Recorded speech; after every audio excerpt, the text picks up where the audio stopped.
Oh mon Dieu, ton amour et ta gloire sont un océan sans bornes. Je te loue de ce qu'il t'a plu en nous donnant ton Fils de faire habiter corporellement en lui toute la plénitude de la divinité. Colossiens 2,9.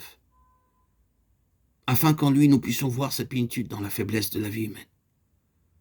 Je te loue aussi de ce que dès à présent est dans toute sa faiblesse, son Église sur la terre et son corps, et de ce qu'ainsi elle participe à la plénitude de celui qui est tout en tous.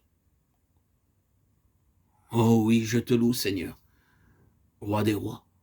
Seigneur des seigneurs, je te loue de ce que par l'action puissante de ton esprit, par l'habitation en nous de ton Fils, et par la connaissance de ton amour, nous pouvons être remplis de toute la plénitude de Dieu. Éphésiens 3,19. Oh Père, ô Roi si majestueux, si merveilleux, si bon, Dieu Tout-Puissant, je te remercie de ce que le Saint-Esprit nous fait participer à la plénitude de la divinité qui se trouve en Jésus. Je te remercie de ce que depuis la Pentecôte, il y a eu des hommes sur la terre, et en grand nombre, dont tu as dit qu'ils étaient remplis du Saint-Esprit.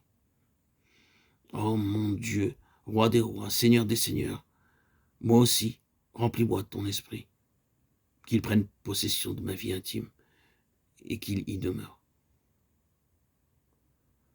Que ton esprit remplisse mon esprit, et que de là cette source de vie se répande dans mon âme, dans mes affections, dans mes facultés, qu'elle déborde de mes lèvres, qu'elle me fasse parler de ton amour et chanter tes louanges.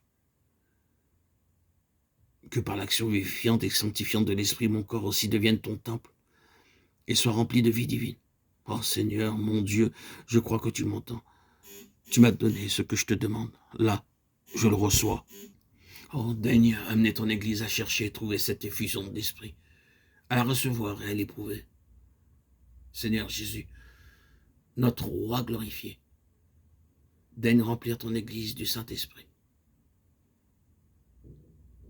Amen. Rempli de l'Esprit, ce n'est ni par les émotions, ni par aucune impression de lumière, de force ou de joie qu'il faut attendre la présence du Saint-Esprit. Mais c'est dans notre vie intime, dans la région au-delà de toute connaissance et de tout sentiment à laquelle la foi seule donne accès.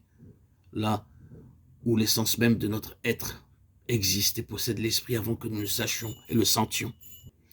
Si vous voulez savoir ce que c'est que d'être rempli de l'Esprit, voyez ce qu'a été Jésus ici-bas, voyez ce qu'il fut le dernier soir de sa vie terrestre, lavant les pieds de ses disciples, et sachant que le Père lui avait remis toutes choses entre les mains, qu'il était venu de Dieu, qu'il s'en allait à Dieu. Jean 13,3. Cette paisible assurance qu'il était venu de Dieu nous est la preuve qu'il était rempli de l'Esprit.